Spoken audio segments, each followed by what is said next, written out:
Technology has made the world much more complicated every single day. It's solved a lot of problems, but it's also created problems as well. And part of that is the skill gap has become larger almost by the hour. There are so many tools out there to help you manage your business or just do life, and that can be overwhelming. Hi, I'm Chris LeBrun, your host of the Holistic Productivity Podcast. As someone who's never been afraid of dreaming big and going for it all, I often find myself with a lot on my plate. I'm a husband and father, a nonprofit fundraiser, and an entrepreneur. What I've realized is my view of productivity was pretty toxic. After decades of believing that in order to do more, you had to work harder, I began to see productivity as this beautiful thing. Holistic productivity is the idea that you can accomplish your professional, personal, and purpose-driven goals in a healthy way, and doing so will make you happier and more fulfilled. Join me each week as we break down myths about productivity, share practical tips for maximizing your time, energy, and focus, and hear from others about their productivity journey. This is the Holistic Productivity Podcast. Hello, friend. Welcome to episode number 11 of the Holistic Productivity Podcast. I'm your host, Chris LeBrun. I'm a productivity coach, and I'm just so glad that you are here for this episode. We are going to cover some great information that I think can be useful to you every day as you are trying to achieve your dreams, achieve your goals, and just live the life that you want to live. So thank you so much for being here and making this part of that journey. That means a lot to me. Hopefully you're finding some benefit from the show. And if you are, I hope you've subscribed. We come out every Tuesday with a new episode. So subscribing or following is the best way for you to get that new content just as soon as it drops. And we're on all major podcast platforms, so you can find us there. But I just want to say a quick thanks before we get started here to everyone who has already subscribed and followed and liked the show and rated it 5 stars. That means a lot for other people who are trying to find the show and get the benefit that you are getting from this as well. So with all of that said, again, thank you. Glad that you are here. Let's get into today's conversation. This is part 2 of a conversation that we started last episode about why we aren't productive. And that's important to understand because if our productivity is suffering, we want to know why so that we can do something about it. So if we took all the reasons that there are for poor productivity and boiled them down, there would be 4 categories. Last week in episode 10, we looked at the first 2 categories of reasons that we're not productive. We looked at motivational reasons. Maybe it's procrastination or distraction or just the mental space and energy that you bring to a project. And we also looked at organizational or systems reasons that you may not be productive. Do you have the authority? Do you have the right strategy? And is there clear and good communication? If you haven't heard that episode, there'll be a link in the show notes where you can go back and find that episode and listen to it. This week, though, we're going to look at the final 2 categories, and those are skills and time. Let's face it, poor productivity often comes down to our skill set. We can have the right motivation, we can have the correct organizational elements in place, but our productivity can still be thwarted if the right tools aren't in our toolbox. Part of this can be traced to our general lack of knowledge. Technology has made the world much more complicated every single day. It's solved a lot of problems, but it's also created problems as well. And part of that is the skill gap has become larger almost by the hour. There are so many tools out there to help you manage your business or just do life, and that can be overwhelming. You can't possibly know everything that you are supposed to know. This is especially true for entrepreneurs, primarily when you're starting out, right? There's just so much that's going on. In my situation, I'm a productivity coach, right? I know productivity, but I have to know podcasting and email marketing and web design and social media and sales and promotion, and production and supply chain. All of these things can be areas that slow me down due to my lack of expertise in some of those areas or many of those areas, right? One strategy to increase your knowledge is to embrace a stance of continual learning.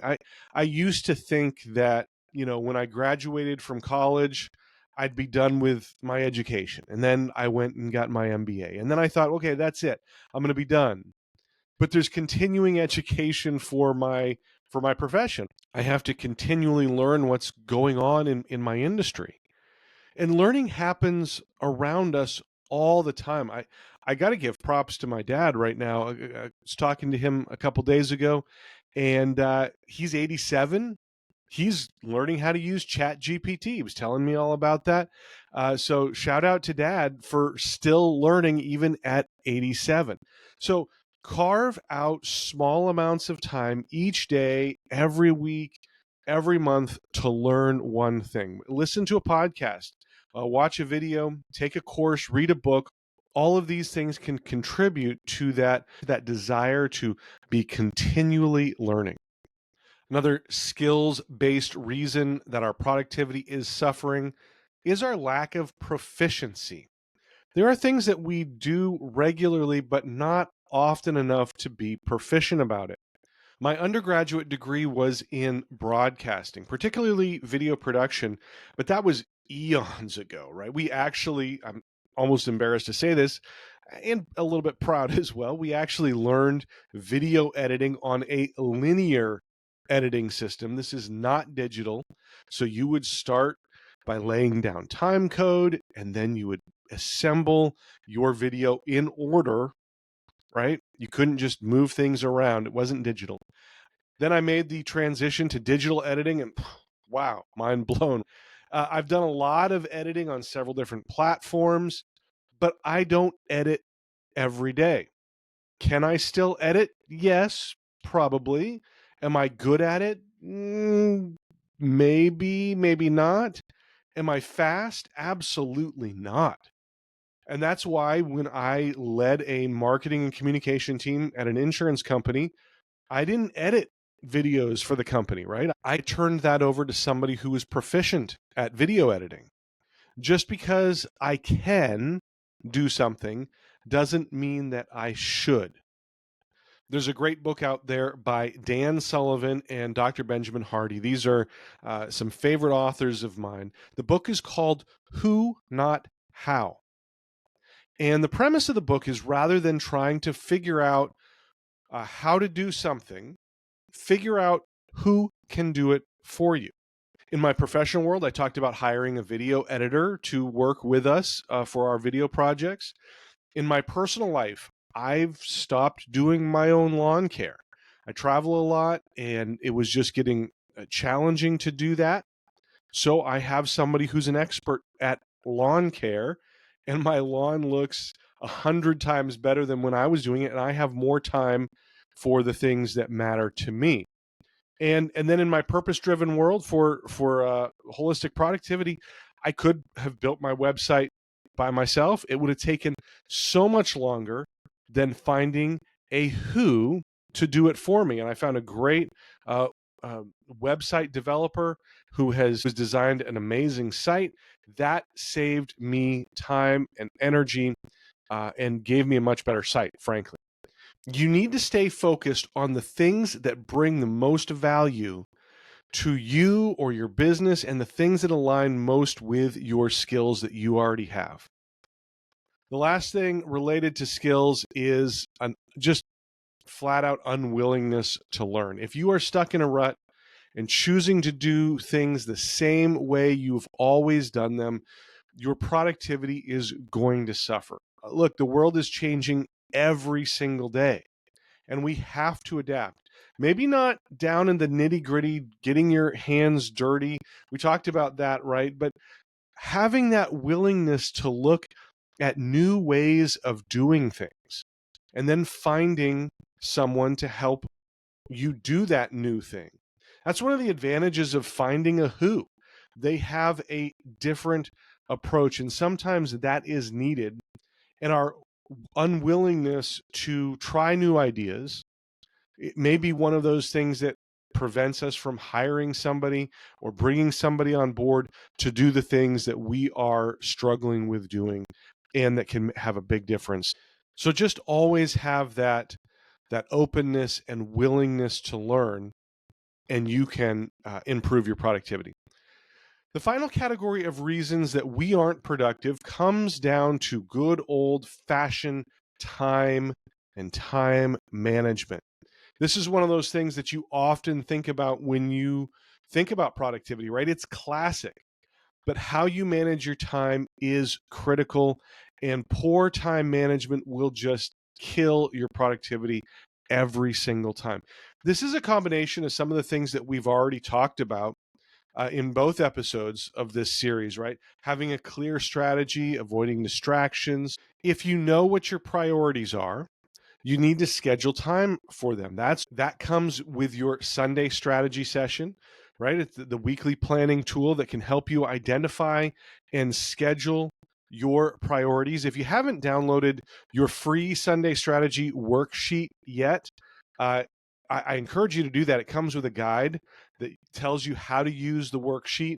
Like I said, it's absolutely free. You can find that at mysundaystrategy.com, but it's just a great way to schedule your week, schedule your priorities. You can also find it in the Holistic Productivity Planner, and that is available as well. I'll put links for all of this in the show notes.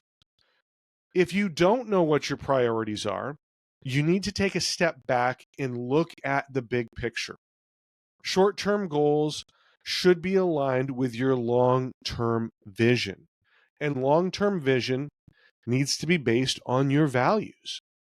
If you're not sure what your values are, or you don't have a long-term strategy, you can book a free strategy call and we can talk about that. Again, link will be in the show notes for that. Your short-term goals are the next thing that you need to do, the highest priority that you need to have for hitting your long-term goals. And I've talked about my goal roadmap in the Holistic Productivity Planner. There was also a podcast episode that we've talked about that. But this is a great way for you to walk through the process of creating your short-term goals. Balancing your other responsibilities is another challenge, or can be another challenge, related to time that affects our productivity. We can become so focused on one set of priorities that we overlook all the others. Maybe that's a huge project at work, so we forget about taking the car in for new tires, or we become so focused on our side business that we forget to maintain a healthy lifestyle. I've been guilty of that. If I'm being honest with you, there was little to no consistent exercise in my 20s, 30s, and even into my early 40s. And I have regrets about that now that I'm in my 50s, right? This is what the whole premise of holistic productivity boils down to. This is why I designed the Holistic Productivity Planner, to help you focus on every area of your life: professional, personal, and purpose driven. I like keeping each of those areas in my life separate so that I can focus on each one, but I still have a strategy and a intention, a design for each one of those areas. Another thing that you can use here to help you manage all these different priorities is time blocking. Now, I like doing this as part of my Sunday strategy process, but really you can do it anytime. If you're not familiar with time blocking, here's the simple idea behind it. You estimate how much time each task or project will take, and then you allocate a block of time for that project. This lets you see if you're stretched thin. It gives you clarity about what you need to be working on at any given time. Time blocking is great, but it requires two things. You have to estimate correctly, right? You have to know, yeah, this is going to take an hour, this is going to take 30 minutes, and have that time correct. And then you have to stick to the plan. Okay, it's 8:30. It's time for me to stop what I'm doing and switch over to this project and do this. So again, time blocking can be great um, for those other responsibilities that you are trying to manage and work through all at the same time. The last thing that we're going to look at with time management is our unexpected challenges. These can be another huge factor on your productivity. This could be technical issues, vendor delays, getting sick. This is why I talk about the importance of margin. If you don't have any margin in your life, in your time, unexpected challenges can derail your productivity. And in order for you to have margin, you have to be working ahead of schedule. I always like to have at least 2 episodes of this podcast recorded ahead of time in case something comes up. So that is one way that I build margin into my schedule. It's like with your budget.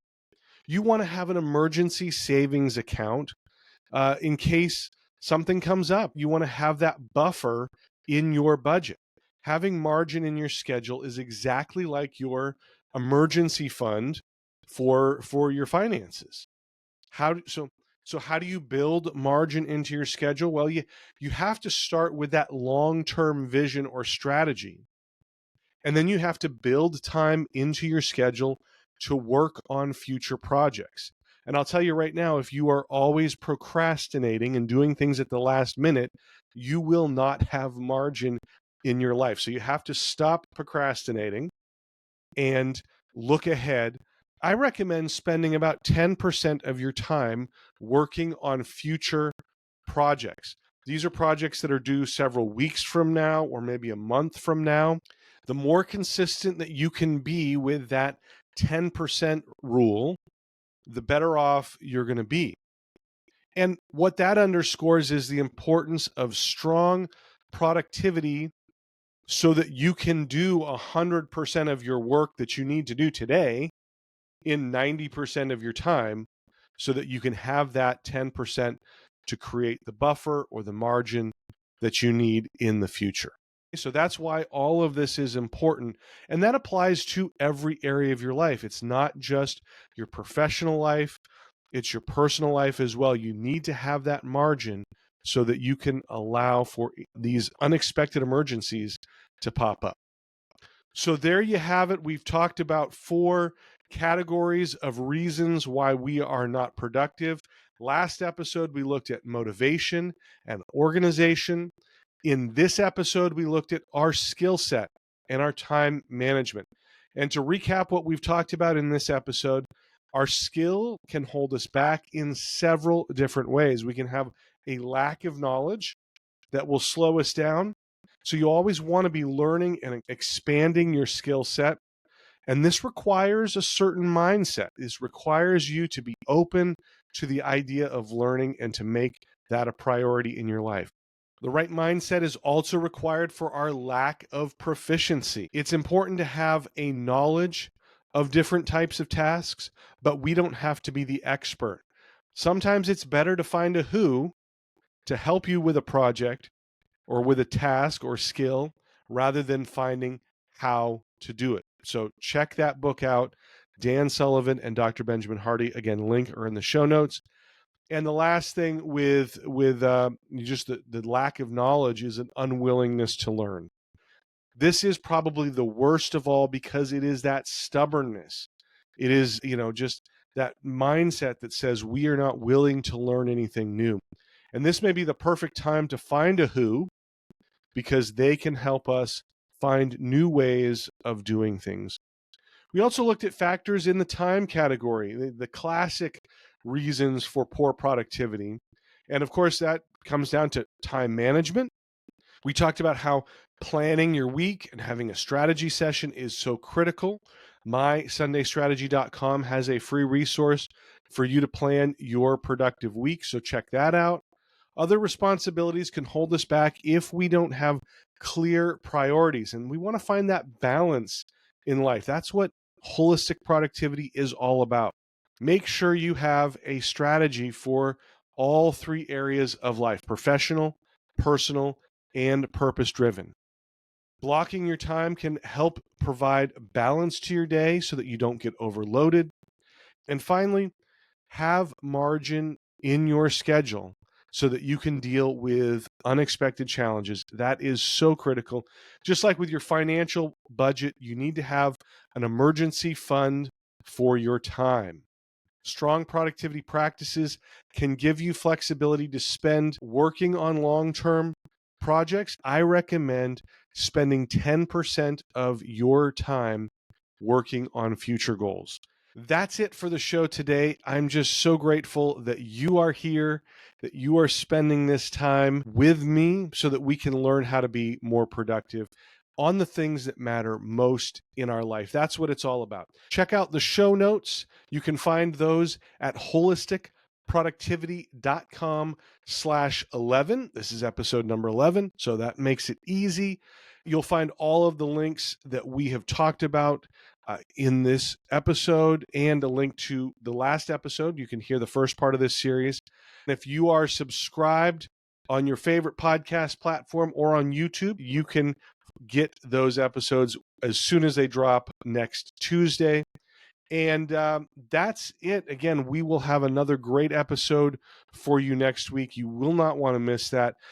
Be sure you follow at Holistic Productivity on all of the major social media networks. I put out a lot of great tips for productivity, some motivation thoughts. Again, that's a great place for you to just continue to grow in your productivity journey. Instagram, Facebook, Threads, LinkedIn, YouTube, we're all over all of those platforms. Thanks again for listening to the podcast. As always, my goal with this show is to help you dream big, plan smart, and live fully. See you next time.